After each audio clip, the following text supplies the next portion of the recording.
Ladies and gentlemen, you're welcome to your new TV show right here. It's your boy Sparx Da Viruz, and you're welcome to Raw. You know what it is, you know what time it is. We're about to talk real things, plaguing the show business, giving you entertainment education, and at the same time, popping up with the things that are popping around. You know what I'm talking about? It's going to be a hot time. It's going to be a lovely time. Don't move an inch because we are coming back with so much beautiful information for you. So let's roll.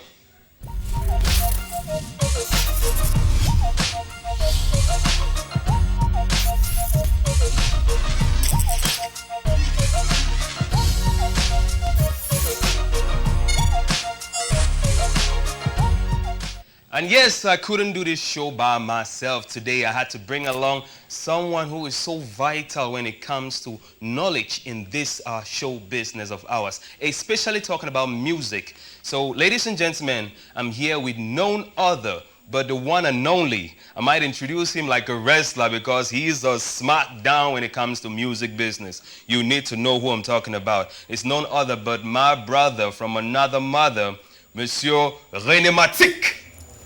Yeah, man. Welcome, sir. Yeah. No, it's a pleasure to actually have you. Yeah, for sure, man. With me on the maiden edition. Yep, the new edition. Yeah. Everything is going cool. Like, you see what it is. Raw, baby, raw.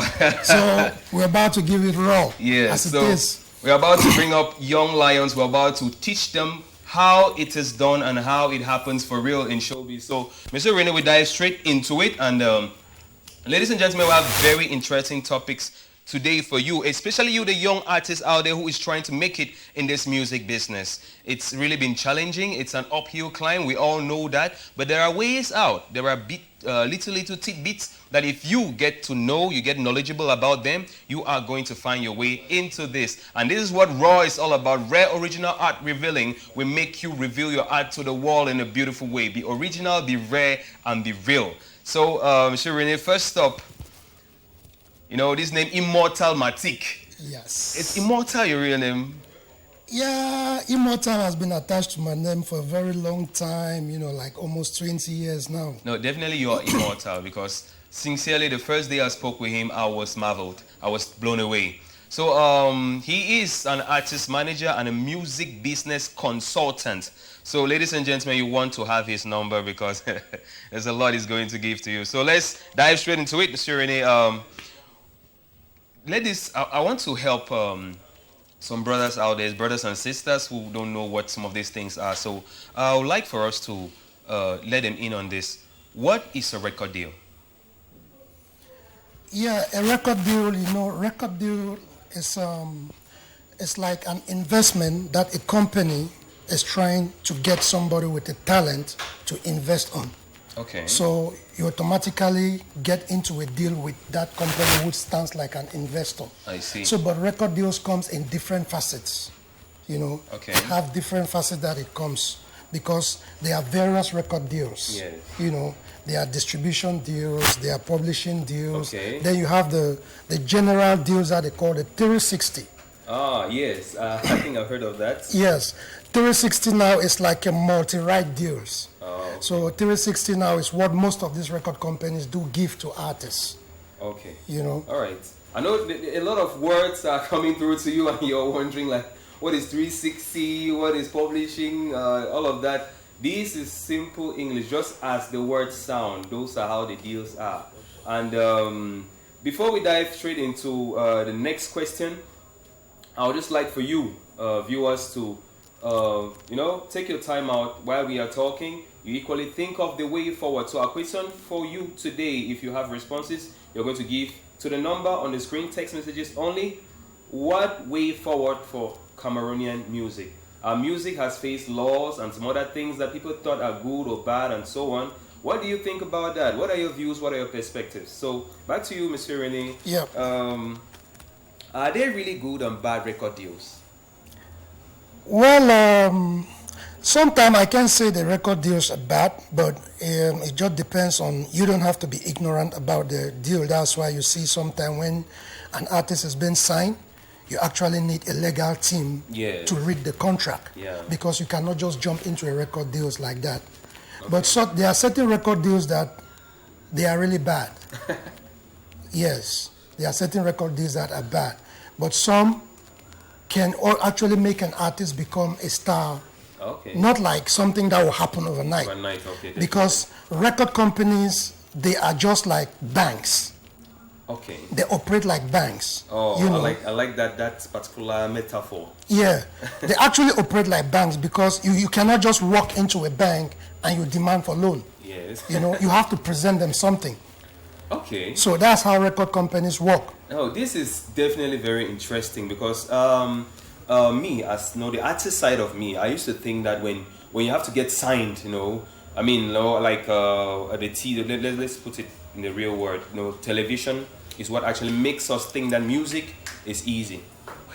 So we just think that when you are signed, you have a house, you have a car, life is good, you're just a millionaire, your family just gets rich, everybody around you just is that really the case? Is that not being a bank?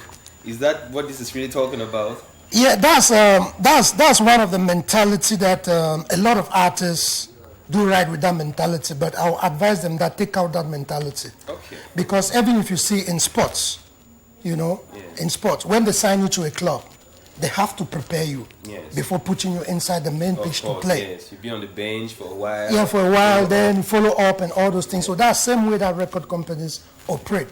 They will not just sign you and you feel that you've become very rich overnight. It doesn't happen. Yeah. Normally, there are certain contracts that they do give you upfront payment. Yes. That upfront payment, yes. I've heard of that. The upfront payment now is what they're just trying to make you feel comfortable. Like, okay, you are the artist, you're the product that we need to put out there in the market. Okay. But your life, for you to be more creative, we need to keep you more in a more balanced environment. Okay. So that's why you see most times they give the artist an upfront payment. Yeah. But that upfront payment is not something like it's a free thing. Yeah, because at times we think that that money is ours, is paying for our talent. No, we can just go and lavish it somewhere. That's part of your loan. Yeah. So actually they give you that upfront payment. It's a loan that, okay, fix up yourself and be arranged, looks like a star. Oh. But at the end of the day, you need to repay back all that money. The money was not for free. It's not for free. Oh, this is beautiful because truthfully speaking, I've been around music for quite a while, and I believe that we still have that mentality that the money has to be thrown around. Like these guys who come have money, so they should look for ways to make their money.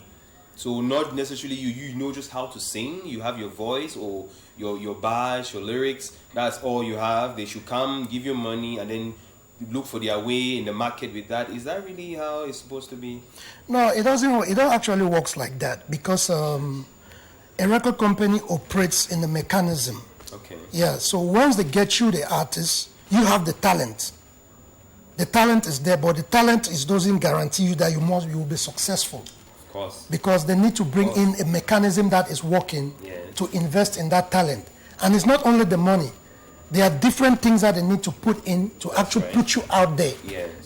That's why sometimes when you tell some artists that it costs a lot to bring out an artist, they think that is just because you are talented. Yeah. It's not all about your talent. Your talent is just 20%. The rest of the whole mechanism is 80% is organized business. Because most of these record companies, they are corporate firms. Okay. They are corporate entities. So they operate in a corporate environment. So once they get you, they have to psychologically, they have to know a lot of things about you. Yes. Whether your longevity inside the industry can last like for 10, 20 years. They have psychologists. They bring people in place. Whoa. So a record company can actually know that you are a 10 years artist. You are a 20 years artist. You are an artist that can be legendary. Yes. They access it. Okay. So once they get all that assessment, then they put their investment behind you. But whatsoever they are putting behind you, you just have to understand that they need to recoup it back. Perfect. So Because, if they buy you a limo, yes, you have to get it back. Anything that you demand, sometimes artists, they want to use private jets and all those things. They want to use like $100,000 to do a music video. Oh, for real? Yes. But Okay. you have to get it at the back of your mind that they have to recoup all that money back because it's a business. Yes. So they need to get their return of investment because they are investing financially. Okay. Oh, that makes so much sense. Ladies and gentlemen, I'm having a swell time here, and I'm here with a box of information. I'm talking about a whole house of information for your knowledge and for you to know. If you didn't know, Monsieur Rene, like I said before, is a music business consultant and an artist manager. So there's man for one show. We cannot put all in this topic. If you need more on that, you either contact me or him directly, but the number you only have to come to see. He's very resourceful. And at the same time, we're going to move to the next question in the same speed and same spirit. What should an artist expect out of a deal? Yeah, there are so many things that artists normally expect from a deal. Yeah. One, they should expect to get wide visibility. Okay. They should expect to grow their fan base. They should expect to be marketable. Voila. You know? So those are the kind of things that you expect in a deal. When you go into a deal and you don't find those things inside that deal, just know that you are in a bad deal. Yes. Okay. Because it's like what I call the teams. You know, the T is there. Sometimes everybody wants to form a team. Yeah. But a team is like an acronym. It's like TEAM. Yes. Of course. You understand? So inside the acronym now you have talent. Yes. You have exposure. You have assets. You have marketability. Then you have story. Wow. Equals to all that produce what? Value. So if you have that value, then now a record company can invest in you because they have made all those assessments. Okay. They know that you are bankable. So they can easily get their returns back. Now I see why certain artists who actually really have a story can easily get the rest of the team behind them, because from that story you are easy to build the T, the E, the A, and the M. Yes, you must have a story. You must have a story along your career. Yeah, I mean like the 50 Cent. Yes, they all have a story. And if you realize most of these US artists, you see that it's from their street stories that they build up. Yes. Until it becomes a brand. Wow, and they start using the brand. They start using the brand now for so many things. They expand and all those things. So it's very good for artists to always know their background, because it's also a leverage. A record company can use that and put you in a more proper branding equity system. Okay. That you can sell that story, because at the end of the day, it's stories that people want to see and people want to hear. Things they want to relate to. Yes, they want to relate to. There's some way that they have to engage in you. Yes. But if you don't have story, it's rare even to build a fan base, because a fan can be attracted based on your music, maybe the rhythm or what you are saying inside the music and stuff like that. So there is always a story attached to every creative artist. Okay. Oh, that makes so much sense. I mean, I'm learning myself. I think I just feel like a novice, like someone who has not really been around music for a while, for as long as I've been.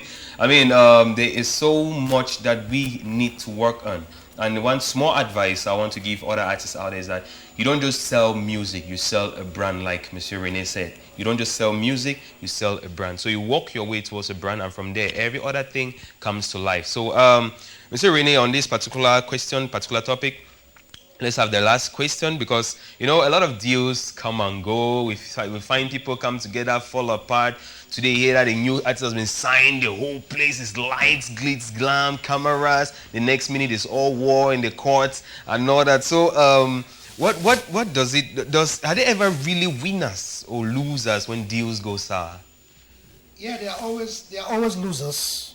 They are always losers. But the people who lose more, is the labels. Ah, okay. Because they lose what? Investment. Okay, they've been pumping in. Yes, they've been pumping in. And once they have issues with the artists, you realize that they lose a lot.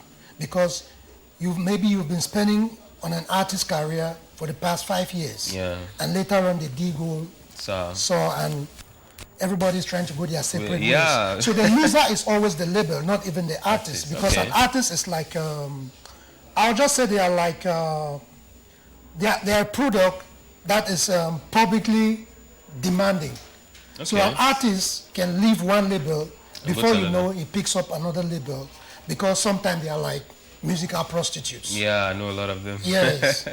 You know, Yes. they are like musical prostitutes. So they jump from one label to the next. And there are artists around also who normally jump from one label to the next. Okay. Before you know, you realize there's a press release. This person has been signed here. This person left this label and all this stuff. Yeah, so they're left and losers right. in everything. You know, because music investment is a very risky business.